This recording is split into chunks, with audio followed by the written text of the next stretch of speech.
Hello everyone, it's Charlton. Please subscribe to my channel, tap the notification bell, like this video for me. That helps me to keep making videos and I'd appreciate it majorly.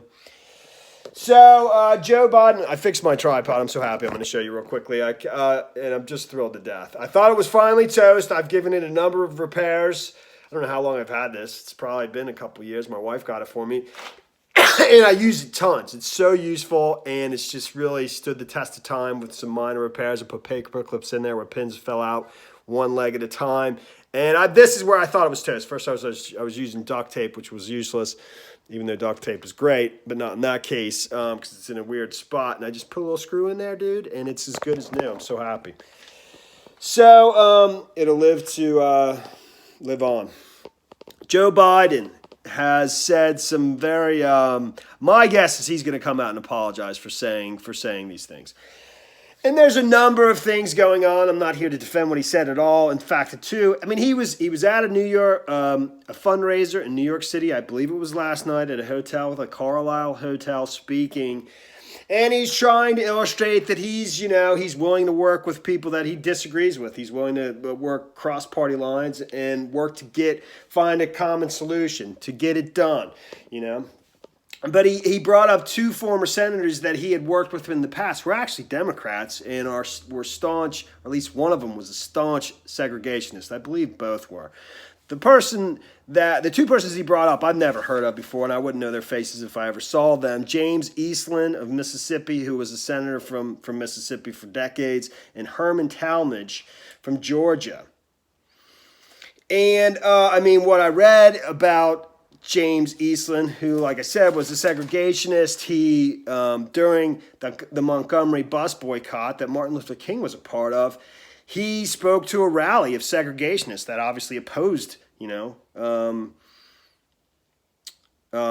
was for segregation, and in that rally, according to a book written about it, it said that he said in every stage of the bus boycott, we have been oppressed and degraded because of the black, slimy, juicy, unbearably stinky N-words. Stinking N-words. And then he went on to say, abolish the Negro race with guns, bows, and arrows. This is James Eastland, the Mississippi senator that Biden referenced. And he basically said that he obviously disagreed with that. That's just disgusting. It's horrible. Horrible. What the man said, and I'm sure there's many other instances. But that he said that the guy never called him boy. That's what Joe Biden said, and that he always referred to him as son, and that, they were still civil to each other, even though he disagreed with everything, about the man. And, he also said about Herman Talmadge, the senator from Georgia, was the meanest person he ever met. Same thing, though, and he just was saying that, he found a way to work with them. So people have jumped all over that. Particularly that statement about that Senator Eastland never called him boy. That's just, and that he referred to him as son. What's his name? Sherrod Brown's wife, who's a journalist. She's a columnist. I'm not sure where, somewhere in Cleveland. And she actually tweeted about it saying, and she was absolutely right that the reason he never said that is because you're not black, So my guess is he's going to come out and apologize for this. I don't know. These things, these things have become. They used to be much more subtle, but with Trump, they're not as subtle as they used to be. And Trump's done this. He's already done it. He's already done it some, and he'll do it a little bit more before he gets closer and closer to the general election. But the whole idea is they do these things very early in the campaign. He's basically trying to appeal to white voters, white working class voters that used to vote vote Democrat, that the Democratic Party has lost and has gone to Trump.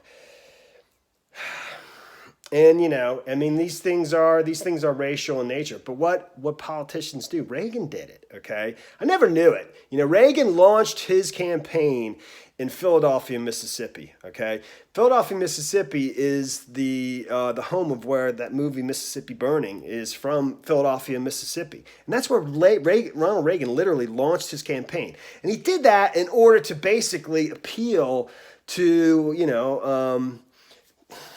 certain white parts of the electorate and do it very early so that he wouldn't have to do it again and just leave it behind him. But he still was doing it. Trump did it. Trump's done it already in this, before he launched his campaign last night in Orlando. I can think of a rally in the same state actually where he was sort of doing some of that, and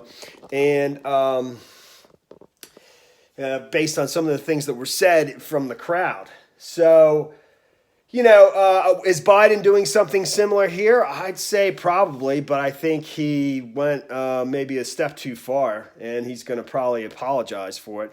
James Clyburn, the African American congressman from South Carolina, who's actually the majority whip in the House right now, he defended Biden and said he understood what he understands what he was saying, that he himself had to work with people that were bitterly opposed to civil rights, civil rights improvements, changes in the laws that were fighting for civil rights of African Americans and everybody of an ethnic minority. So, but my guess is that Biden is going to apologize. Is it Dave de Blasio? De Blasio.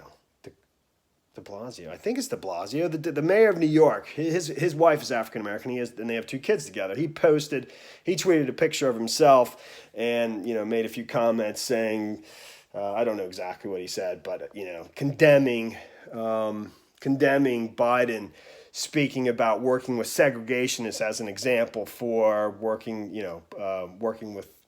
crossing party lines and working to get things done, saying that's not a good model. And that's the story there. All right, thanks for watching my videos. Please subscribe to my channel. Give me a like down below. I'll see you in the next video. Later, man.